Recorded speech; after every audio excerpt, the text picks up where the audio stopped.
une belle occasion à cette classe politique là nga xam ne ñoom ils ont la transhumance ci seen ADN. ñu mën a rebondiraat. parce que ñoom ñëpp dañu foogoon ne avec l'avènement de Pastef au pouvoir. la transhumance était terminée. mais Samba man dama la bëggoon interpeller. par rapport ak une sortie d'un ancien conseiller du Macky Sall. waaw moo xamante ni il a tout le temps dit oui à Macky Sall ci li mu bëggoon def yëpp. waaw le professeur Arona Coumando Fell. waaw. Et par rapport ak la situation du pays ak ce qu'il conseille au président de la République. Heureusement que Waly Diouf Bodiang est toujours là pour contre-attaquer.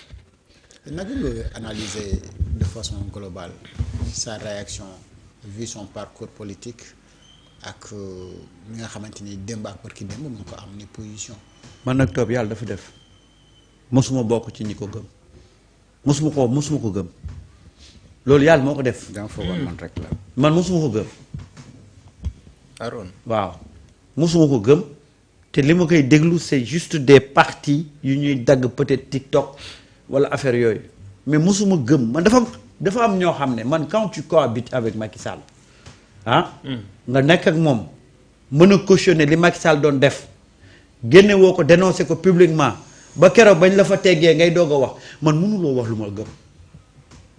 ça peut être un défaut chez moi mais man loolu laa gëm topp man ñi fi nekkoon mënuñu wax lu dugg sama nopp bi d'ailleurs du ma leen accorder benn crédit quoi c'est un défaut nag chez moi mais je me dis tout le temps que je peux pas continuer à écouter ces mêmes gens-là qui ont laissé ce pays-là mu nekk ci benn bourbier et ces gens-là reviennent pour encore nous dire comment gérer ce pays-là.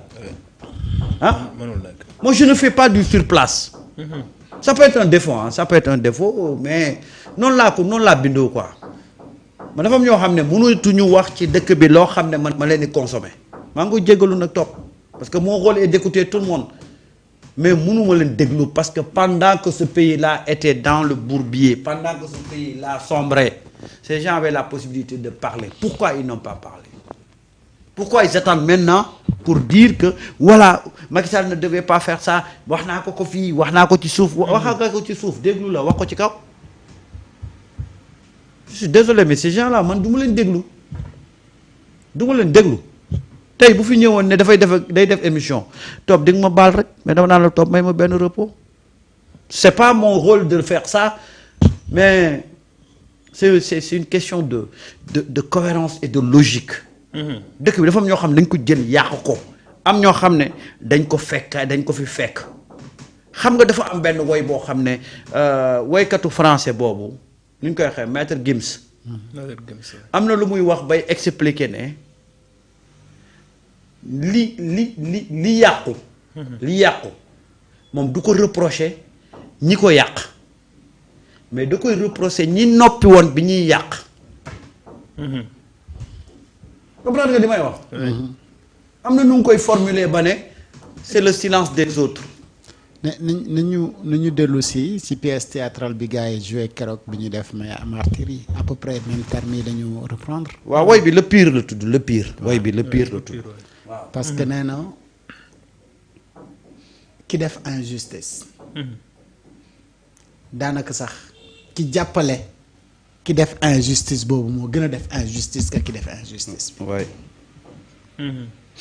et foofu ngay dugal genre Arona Coumando Fell fii professeur de classe exceptionnelle dajawoon na Abdoulaye Wade fii tatatiti quand il te parle du parcours mooy kenn mooy les fuites de cerveau ñi nga xamante ni ils n'ont jamais milité pour le développement du pays mais keroog bu ñu leen proposé ay avantages yu ñu mën a am au pays la ñu door a ñëw au pays man quand j'ai écouté mu wax parcours am ak yi laa ne kii voilà un Sénégalais bu nga xamante ni mosul xalaat de revenir au bercail tant qu'il n'y avait pas benn poste de nomination donc poste de nomination moo ko fi indi avantage te avantage ba mu fa ñëwee pour conseiller keroog waxul dara ba keroog ñuy foqate avantage boobu ci moom muy door a commencer di wax donc ce genre de personne là Samba man tamit man de pareillement munuma am lu may parce que dama jàpp ne sénégalais man bi may gëm mooy sénégalais bi nga xamee ba mu fi jógee daf ne damay wuti pour indi waaw mu dem di liggéey di wut nu mu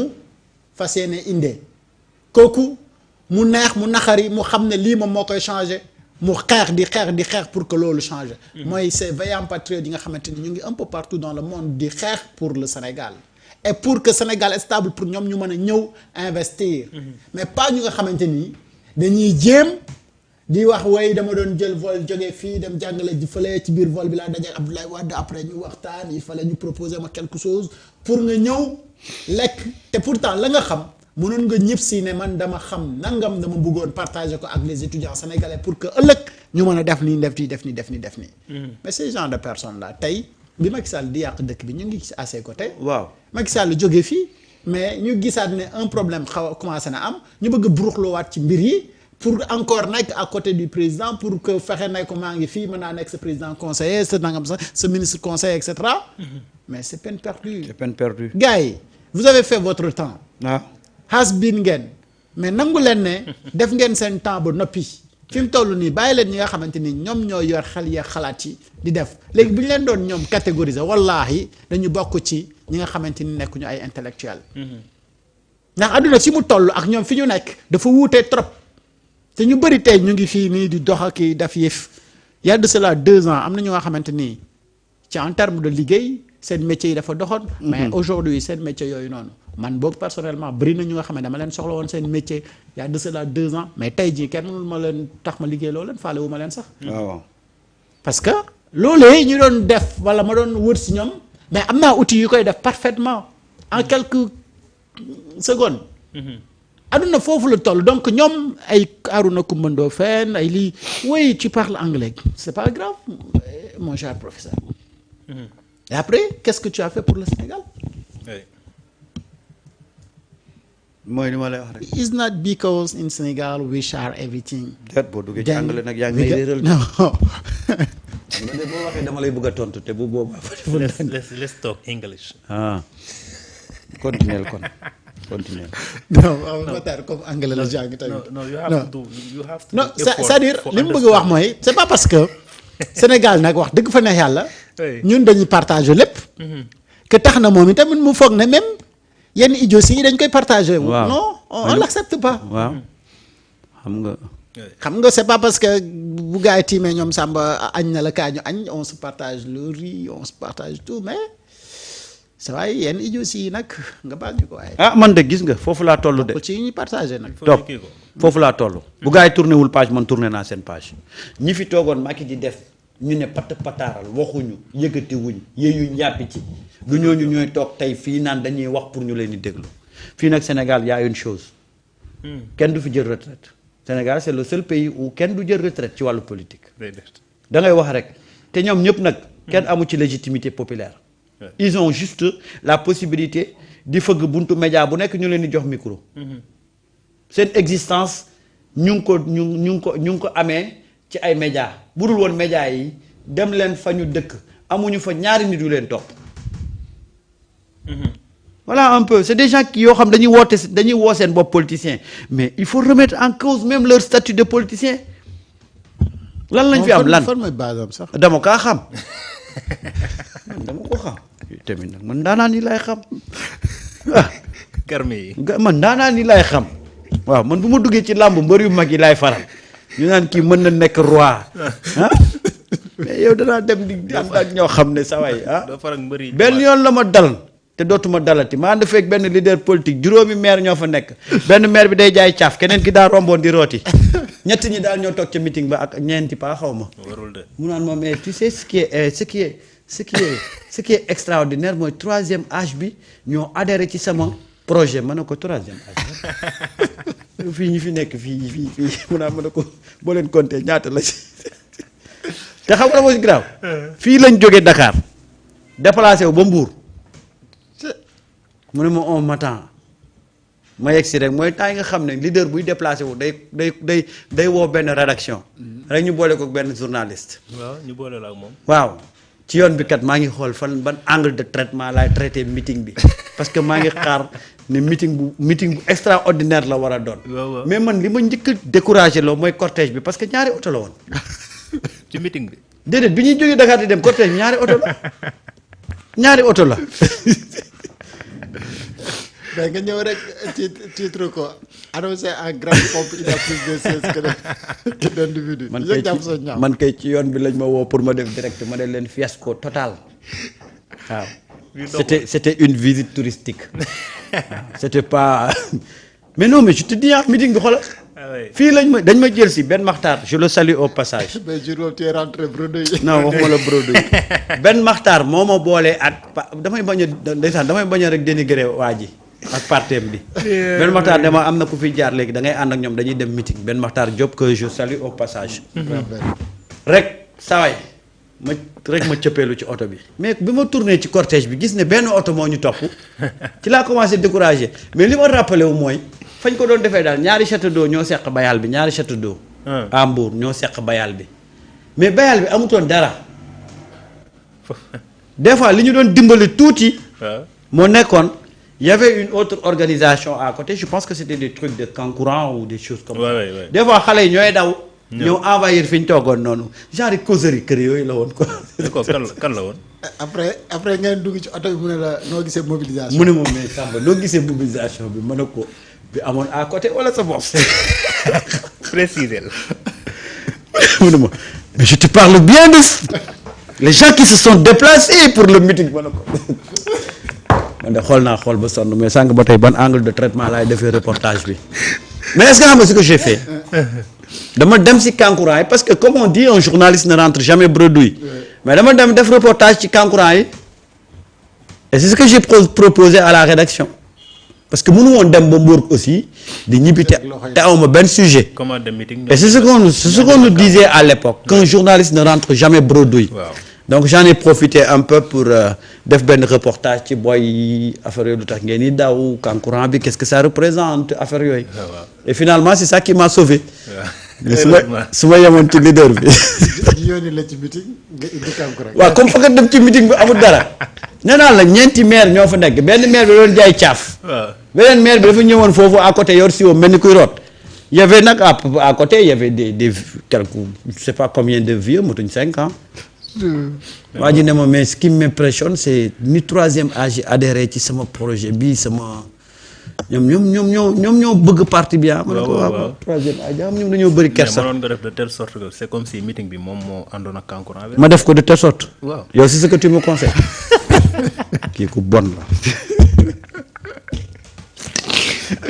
ça va doy ko kan la woon.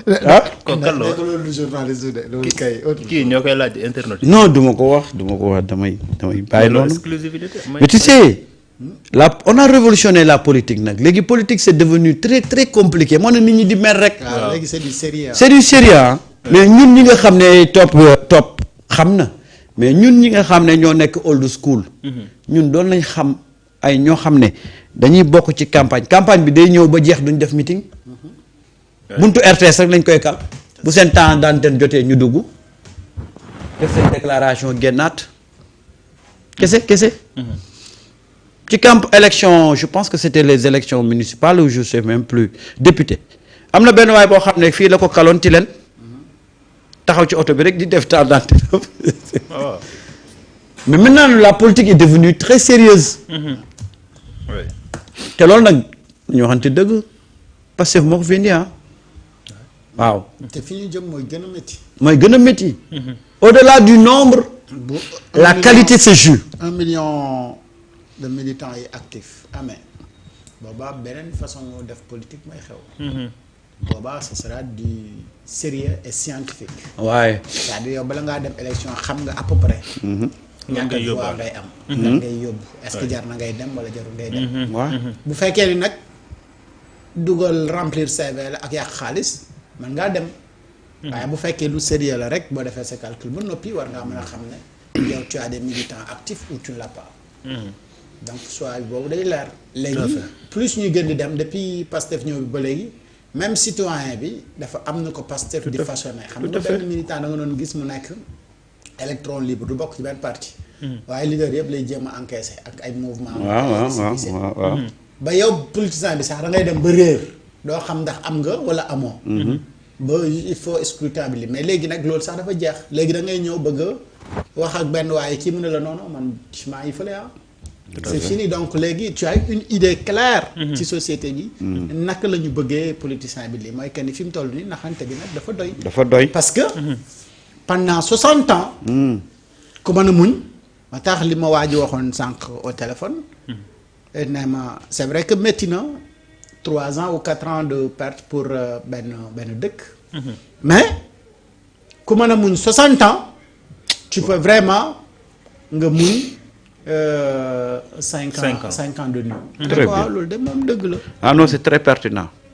parce que pendant 60 ans. ñu ngi ci souffrance boobu noonu. bu fekkee 5 ans de nuit rek la ñu war a muñaat non loolu amul problème. jar na ko ce qu'il veut dire derrière mooy. à partir de 2029. il faudra que 65 ans yëpp li ñuy souffrir. mais mu jeex mais kan moo ko war a jeexloo. foofu moom mooy interrogation bi ak ban action la sénégalais yi war a mener pour que loolu jeex. tout à fait. waaw léegi nag.